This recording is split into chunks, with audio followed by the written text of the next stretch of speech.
Hey everyone, it's your girl Nia, and I'd like to welcome you to one of my new shows. It is called Nia's Relationships. Now, granted, yes, I am still working on the name, so please don't get mad at me. Okay? It's relationship tips. What do you want from me? But what I do is I go over 3 random tips, maybe, randomly throughout the week. So you'll see me maybe on Monday, maybe you'll see me on Thursday, maybe you'll see me on Tuesday, maybe you'll see me on Saturday. I don't know. I'll just kind of do it as I see the relationship, tips needing to be, spoken out. As they come to me, I will spit them out to you.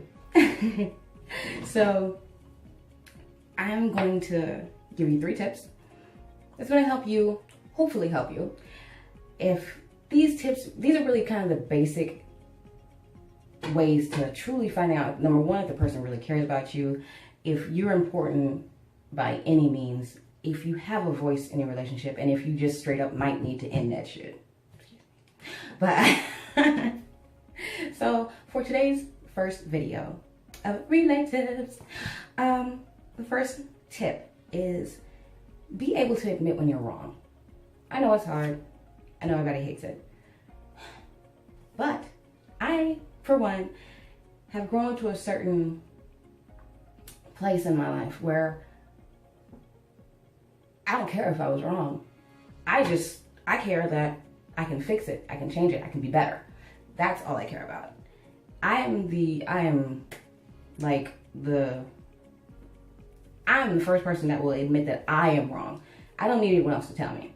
The second I see it, I'm like, oh shit, I fucked up.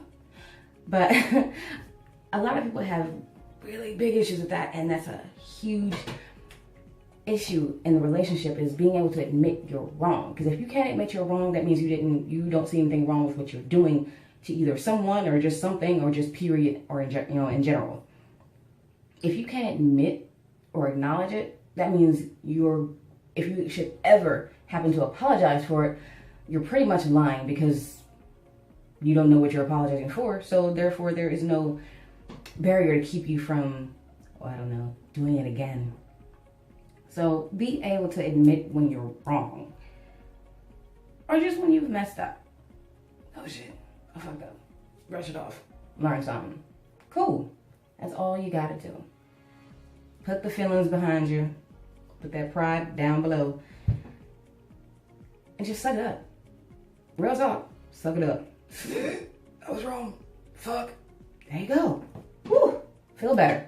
Alright. Now, because a lot of people, y'all already know how bad that can mess up a relationship by just simply not admitting you're wrong. And tip number 2. Let someone else be right. It's not all about you. You don't have the answers. You're not the Dalai Lama. You're not Jesus. You're not, a magic 8 ball. You're not a crystal ball. You're going to get something wrong. If you honestly think that anything that comes out of your mouth, you have thought it through completely, you know the answer, you know what's going to happen after it comes out of your mouth and the sentence is finally finished, you don't.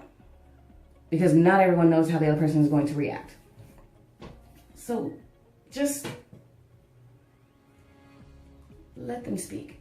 This kind of ties into, being able to admit when you've messed up or when you're wrong, because it kind of goes hand in hand. A person could, but here's the thing, this is why it's 2 pieces, because a person can easily say, yeah, it was my fault, but that bitch ain't right. What happened? What happened? That happens a lot, and there are a lot of people that are on that halfway mark of being able to admit when they're wrong, but still can't admit that the other person was right. That's really crazy. But because it's only common sense to tell you, well, you're wrong. The other person in the conversation must be right, or you're both wrong. But if you can't prove that the other person is wrong, they can only be right. So let someone else be right. It's not your, your game show. It's not your, your theater show. You're sharing your life with someone. Grow up. Tip number 3, and the final one. Talk about the real issues. A lot of people go into trying to have a long-winded conversation with their significant other or their partner or whatever it is, and end up getting all the way down the road 2 hours later, lunch being thrown, dinner being cooked and about to be thrown, all to get to nothing, all to be so exhausted and have gotten nowhere. That it's easy to veer off onto something, you know, simple or whatever. But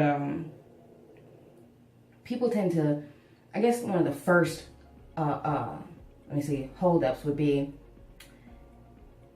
the one person being like, you know, stuck on a tone or something minuscule that literally puts a dark cloud on the meaning of the conversation itself. Like, if you're trying to, and I don't want to use the word yell because that'll be bad. No. But if you're trying to really express that you care about someone so much that you don't want them to get hurt, or you don't want, you know, anything bad to happen to them, period, in any form or fashion, but they're planning to do something that you know, that 9 times out of 10 is going to play out to be really bad or painful or something like that. So, person says, "Hey, no, stop! What you're doing is dangerous. No. Person that's supposed to receive the message, instead of realizing that he's in danger, pays attention to the tone in which the danger was said. It's like, well, why are you yelling at me? Well, he eventually gets either run over by whatever, hit by something, shot by who, something happens. But you were so busy focusing on something so small as a tone that you could have just, you know, blocked that from your memory and just listen to the words. Just listen to the words. And you would have been fine. Yeah, they would have, you know, it would probably irritated you or whatever.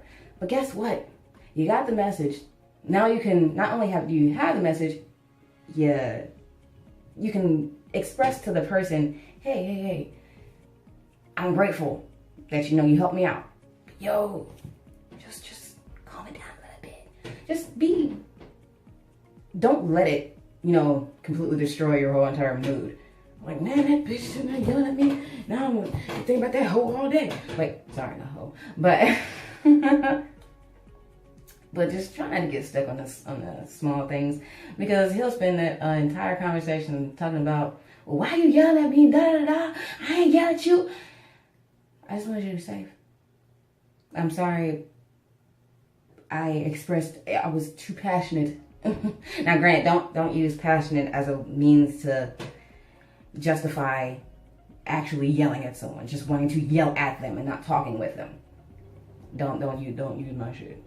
But but I hope you all enjoyed my 3 tips of the day. Nia's Relationtips. I'm still working on it. I'm sorry. I'm still working on it. But I hope you all subscribe, leave a comment below, and hopefully, maybe even soon, you can probably give me some tips that you'd like to hear about, like a topic that you'd like to hear tips on. Feel free to message me, or just to sit there and comment below, or to, you know, subscribe, tell your friends to subscribe, and then, you know, just keep it going. No. I hope to see you all in the next video.